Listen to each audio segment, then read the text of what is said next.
This is a trend drainage groove router jig. What does that do, I hear you ask? Well, it's what you use to put the draining grooves into a compact laminate worktop, so water then drains into the sink. On this video, I'm going to show you how you use this router jig to make drainage grooves. I'm going to talk you through some common mistakes people make and also some good tips for you as well to do a better job. This is a piece of scrap compact laminate that I may or may not have made a mess of and decided not to use and had to redo it. But there are benefits to that. It means I can test out this jig on a bit of scrap before actually testing it on the main worktop. Always a very good idea when you're using a new bit of equipment and you want to get one chance to get it right. Do a test first. This is the router I'm going to be using. It's an Airbauer one, mid-range, really good value, really good quality for the price. It's far from being the most expensive. It does everything you need it to do and it does it well. What is the most important thing when doing this though? Is it the router or is it the router bits? I have bought two specifically for this job. Both of these, I'm going to test them both one at a time. I'm going to do half of this test with one, half of the test with the other. Then I can make the decision which one's actually going to do the nicest draining grooves. So this first cut then is going to be this big fat one. All ready to go. Got my dust extraction, dust mask and glasses ready.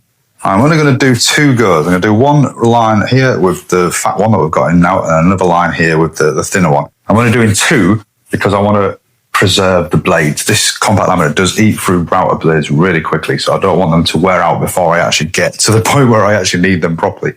For the clamps, I realised I can only clamp on one side, which would be this side. That's why I'm using 4 different clamps to really hold it in position.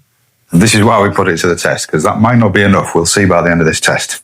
The router jig has a drop from the back to the front of 4 millimeters, so you will naturally get deeper as you get towards the front of the jig.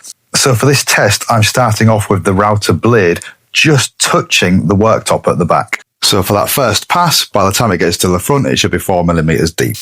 Dust mask and glasses on, and it's time to get moving. So the first pass on the test, going ahead now with the fat blade.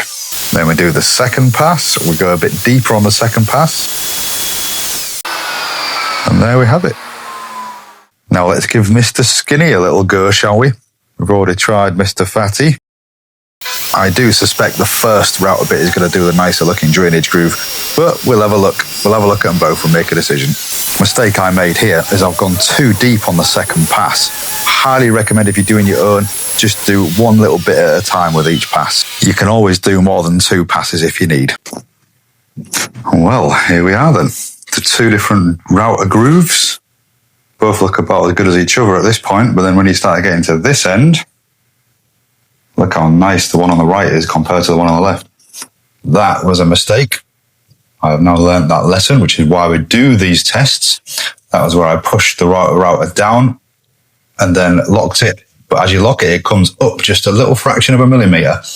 And it's that little movement that's created that. So that was a very valuable lesson learned. But anyway, I think this one, the big fat one, makes such a much nicer looking router groove. Look at that. Looks really classy. That one just looks, I don't know, it doesn't look pretty. It's a bit too deep as well. I could have started off like that one a bit shallower. But, you know, even so, I don't think that's anywhere near as pretty as the big fatty. So we'll be going with the fatty for this one. The 4 clamps did work perfectly in the test, so we're going to do the same again. This is now all set up. Here we go. Let's get the router in position and get it all going.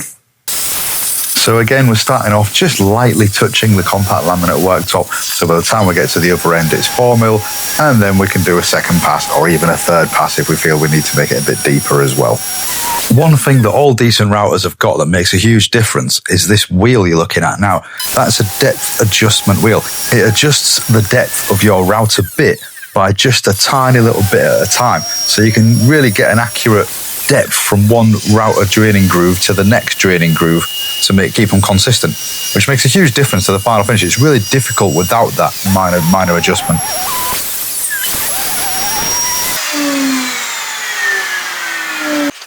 And there we have it, all done.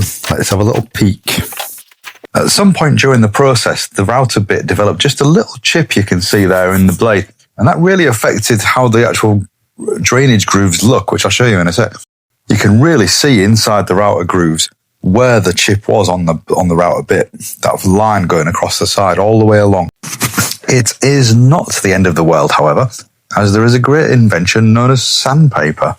Took me about 10 minutes of just sanding away at it, but I managed to smooth out that line and get the drainage grooves looking good. Yep, I will say I am very pleased with that. The air bower router performed really well. If there's one thing that I would want to improve on it that you probably would get with better quality routers is the dust extraction. The dust extraction could be better, but in terms of the quality of the cut, everything it did, it was excellent. I was really pleased with it. The jig obviously worked really well, even clamped on just the one side. Perfect straight lines is exactly how I wanted it. Really pleased. The air bower little depth adjustment wheel, let me show you. This little wheel you kept seeing me turning there made the job so much easier. We just adjust the depth by just that 1 millimeter here, 1 millimeter there, without having to reset it, which meant I could get quite a consistent depth from one to the next just by doing that little minor adjustment and doing another pass. Yeah, really pleased with that. Really happy. Hopefully my client will be happy as well. I'm sure they will. And this is how it looked when it was totally finished. Looking pretty damn good. Couple of options for you to watch next then. Top left is my best video so far.